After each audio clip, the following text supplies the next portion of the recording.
Now, for our final of the five Reiki principles, just for today, be kind to others. Kindness does not have to be difficult. It can be as simple as offering a smile to the cashier of the supermarket, or you may offer a spare bedroom to a friend in need. And of course, Reiki is an amazing tool for sharing kindness. I can't talk. Research at various universities has shown that people who do the highest number of acts of kindness also score highest in terms of personal happiness. The act of giving leads to more fulfillment than the act of receiving. And interestingly, it is through emotional warmth that the hormone oxytocin is produced. Sorry, I did all these videos straight in a row. I think my tongue's getting tired. To bring balance to this principle for yourself or others, first place one hand over the third eye and the other hand on your root chakra. I'm going to do this for 30 seconds, and then we're going to move to the neck tan position.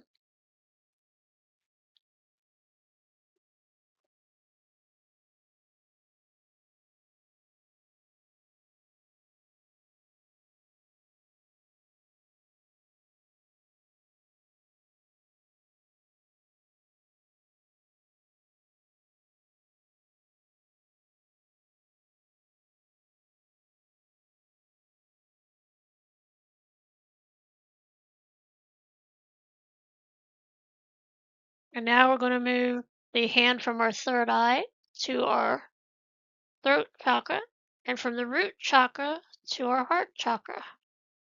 And we're going to stay here for 30 seconds. And you can come back and do these later uh, intuitively for as long as you want to leave them in each position.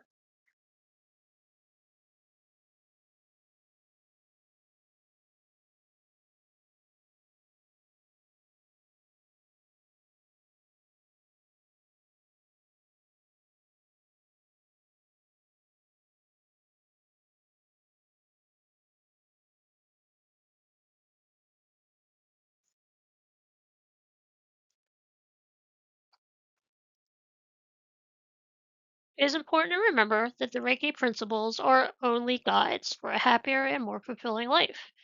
You can use meditation to unlock the true meaning of these precepts and incorporate them into your life. They will transform your life, or they may transform your life. I don't like to say will. I should have changed it to may. I don't like all or nothing. For more information on how emotions can change your health, I highly recommend the following book, which can also be found in my suggested reading section: The Art and Practice of Spiritual Herbalism Transformation, or Transform, Heal, and Remember the Power of Plants and Ancestral Medicine by Karen M. Rose. I also want to have a side note on this last principle. It's all about balance. It is as important to receive as it is to give. You should be able to do both. Some of us give, give, give, give, give, but we have a hard time receiving, which can be an unbalance. Giving is usually right-sided masculine energy. Receiving is feminine, left-sided energy. Um, and sometimes we're in balance where I'm a giver, giver, giver, and I do not like to receive. I've got some blocks around it that I have to fix. So maybe you already give. Sometimes we give, but we don't give because we want to. We give because we want something back.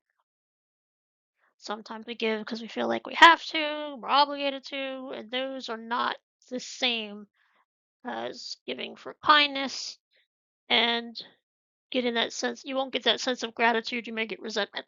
So that is it seems like a simple one, but it's a little bit more uh, nuanced, I guess would be the right word, than just giving people things because you feel like they need them. The part where it says, you can let somebody use the spare room, maybe you really don't want to.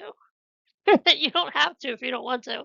It's nice to do it, yeah, but if you're gonna be resentful about it or you don't really want them in your space, then it's not gonna be helpful.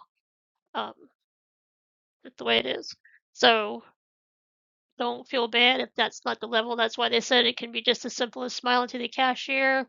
When I worked in fast food, I used to look for things that I genuinely liked about somebody. Oh, I like your hair, I like your makeup, I like your nails, like shirt, something that I really like so that when I said it, it was genuine. And something as simple as that can make somebody's day. So you don't have to go over the top with giving things. But if you are a giver and not a receiver, then that may be something you want to work on as well. I hope you enjoyed this part of the class, and now we will move on to doing Reiki for others.